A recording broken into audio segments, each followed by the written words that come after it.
King Mahendra का 1 करोड़ रुपया प्रति महीना जदयू के पार्टी खाते में आता है। और आप भूमिहार की बात करते हैं, राजपूत की बात करते हैं, पंडित की बात करते हैं। आने वाले समय में देख लीजिएगा, जब भी टिकट का बंटवारा होगा, बिल्कुल जाति के अनुपात से सभी जाति को इस दल में बिल्कुल हिस्सा मिलेगा। 2 बोरा चावल के लिए एक साधारण गरीब दुकानदार के छाती पर चढ़कर उसका कान काट ली, उसका माथा काट ली, लहूलुहान कर दी 2 बोरा चावल के लिए। और अगर उसी सुशील मोदी जी के बारे में आप बात करते हैं, जो राष्ट्र कवि रामधारी सिंह दिनकर के मकान को कब्जा किए हुए हैं, तो उनके बारे में बहुत कुछ नहीं बताना है, पूरा बिहार की जनता जानती है। नमस्कार, मेरा नाम ज्ञानेश्वर है और आप देख रहे हैं लाइव सिटीज।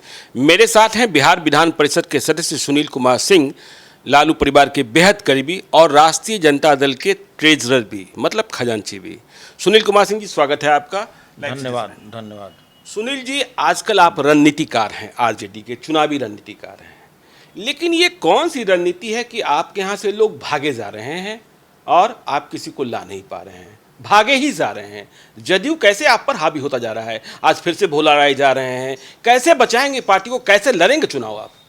देखिए, पहले तो मैं ज्ञानेश्वर भी आपको एक बात बता दूं कि आप जो पार्टी में आने और जाने की बात कर रहे हैं, अगर मेरे यहाँ से जो हमारे निष्कासित विधायक हैं, हम लोगों ने निष्कासित किया है महेश्वर यादव जी को, हम लोगों ने निष्कासित किया था फयाज साहब या क्या उनका नाम, फराज फातमी साहब को। तो इस तरह से जिनका भी पार्टी विरोधी कार्य होता था, प्रेमा चौधरी जी का होता था, ये पहले से ही संदिग्ध में थे, घेरे में थे। और हम लोगों ने देखा कि ये बिल्कुल 2-4 साल से पार्टी विरोधी कार्य कर रहे हैं। लेकिन हम लोगों ने उनको अवसर दिया, हमारे पार्टी ने उनको अवसर दिया कि भाई चलिए सुधर जाएं। लेकिन अंतोगत्वा जब वो न सुधरे तो पार्टी ने उनको निष्कासित किया। अब निष्कासित व्यक्ति कौन जदयू में जाता है, कौन लोजपा में जाता है, कौन भाजपा में जाता है, इससे तो हम लोगों को लेना देना नहीं है। और आपको एक चीज़ ये भी देखना चाहिए कि यदि हमारे पार्टी से कोई माननीय विधायक जा रहे हैं तो उधर से तो मंत्री आ रहे हैं। मंत्री आए हैं? अरे भाई, तो हम अभी आपको बता दें कि कितने मंत्री आने वाले हैं। नहीं ना बताएंगे। अच्छा। ये सब तो सीक्रेट चीज़ है। अच्छा। ना हम आपको बता दें कि पहले ही से हमारा दुश्मन अलर्ट हो जाए। अच्छा। तो ये हम काम करने वाले नहीं हैं। अच्छा। और देखिए, आप भी जानते हैं कि जदयू पार्टी मतलब क्या। आपको पहले भी हम बता चुके हैं कि राष्ट्रीय जनता दल के जो राष्ट्रीय अध्यक्ष माननीय लालू प्रसाद जी हैं, एक पॉलिटिकल यूनिवर्सिटी है। हाँ, ठीक है। जहां अनेक छात्र आते हैं और एजुकेशन प्राप्त करके अपना आइडेंटिटी प्राप्त करते हैं और दूसरे पार्टी में चले जाते हैं, विभिन्न संस्थानों में नौकरी कर लेते हैं। बिल्कुल। तो देखिए, जदयू पार्टी में भी आप मिला लीजिए 90% एमएलए और मंत्री कभी न कभी राष्ट्रीय जनता दल के ही विधायक या मंत्री रहे। उनका तो अपना कोई आइडेंटिटी है नहीं।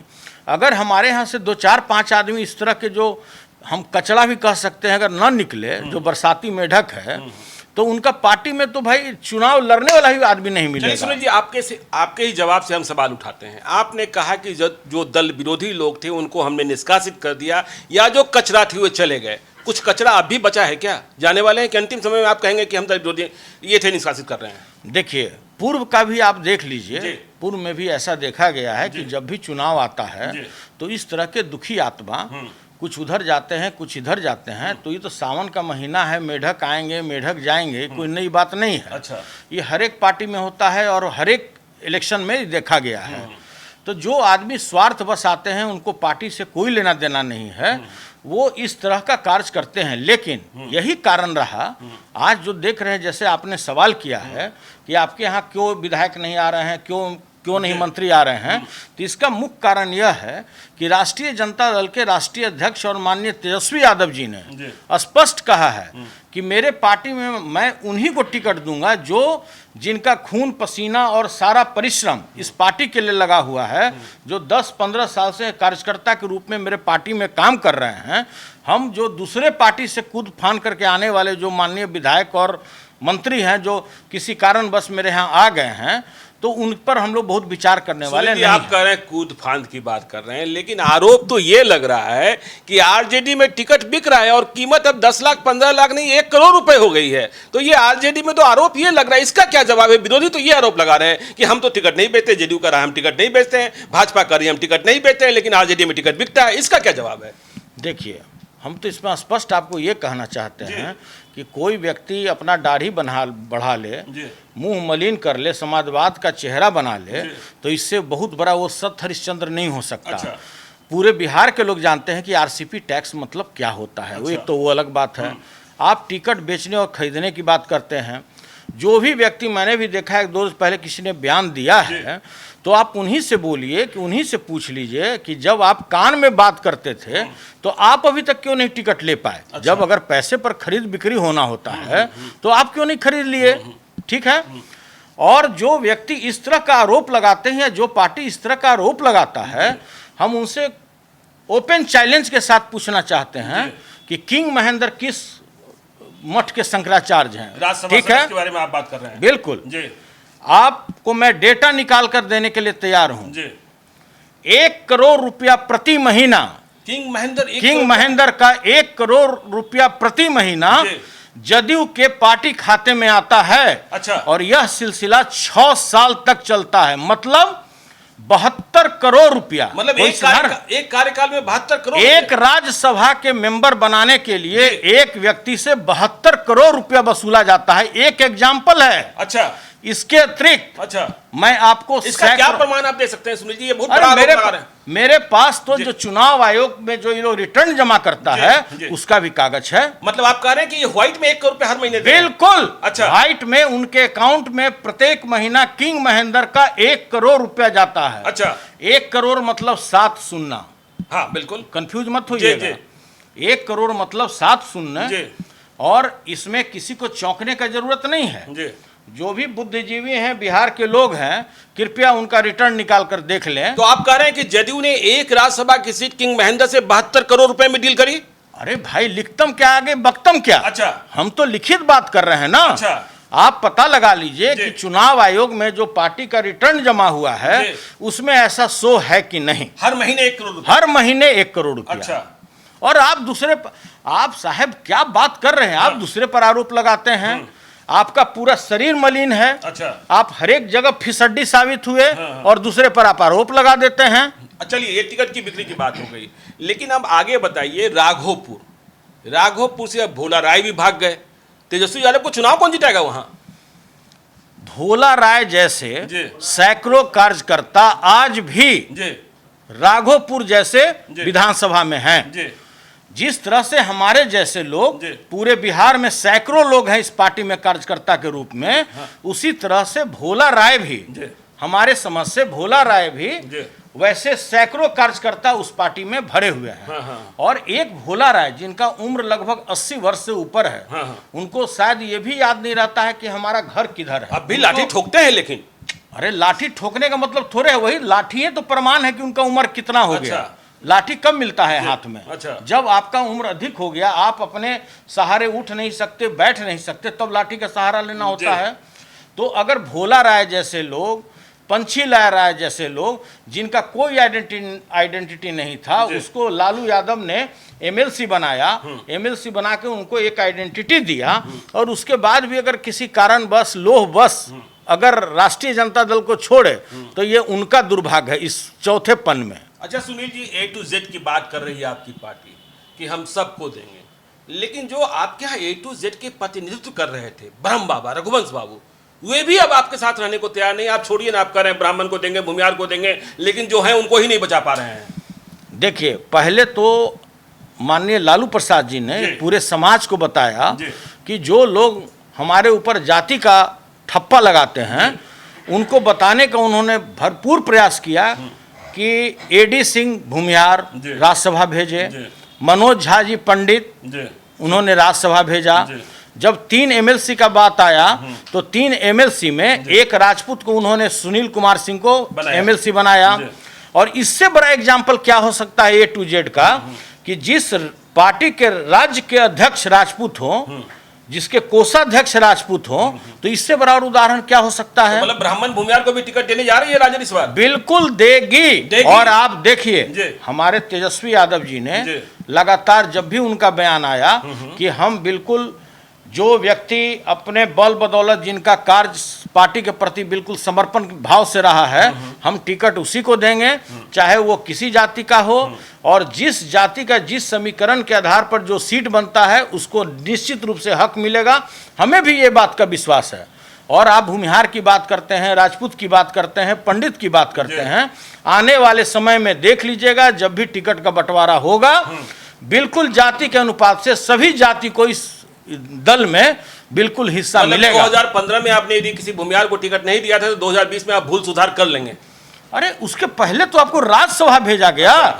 आप जिस पार्टी की बात कर रहे हैं, आप जदयू पार्टी की बात करते हैं, आप भाजपा की बात करते हैं, भले उसको लगता हो कि फॉरवर्ड के ऊपर मेरा कॉपीराइट है, पहले से अपना कॉपीराइट मानता है, जैसे जय श्री राम के ऊपर मानता है। तो मानते हैं मुसलमानों और यादव पर कॉपीराइट। देखिए फिर आपको ध्यान से आप समझिए मेरी बात को।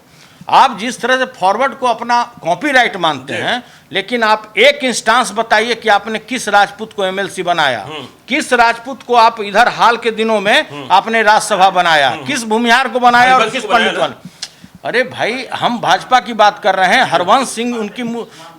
हरवंश सिंह को बनाना उनका एक समझिए कि एक, चूंकि हम उपसभापति का पोस्ट, हमारे सिंगल 2 भी आदमी हो 3 भी आदमी हो तो हम उपसभापति का पोस्ट वहाँ ग्रहण कर ले, इसके लिए मात्र उन्होंने हरवंश सिंह को बनाया। अच्छा सुनील जी ये बताइए, सुशील कुमार मोदी से कोई दोस्ती हो गई क्या? आजकल सुशील कुमार मोदी ना आपके बारे में कुछ बोलते हैं, ना तेजस्वी जी उनके बारे में कुछ बोलते हैं। आपके यहाँ से जो लोग आ रहे हैं और जा रहे हैं वो जदयू से ही आ जा रहे हैं, भाजपा से सुशील कुमार मोदी कुछ लिख भी नहीं रहे, कुछ पढ़ भी नहीं रहे आपके बारे में। कुछ मसला है क्या?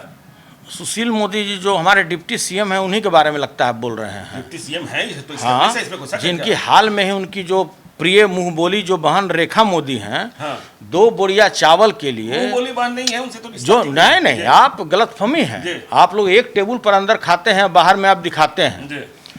2 बोरा चावल के लिए एक साधारण गरीब दुकानदार के छाती पर चढ़कर उसका कान काट ली, उसका माथा काट ली, लहूलुहान कर दी 2 बोरा चावल के लिए।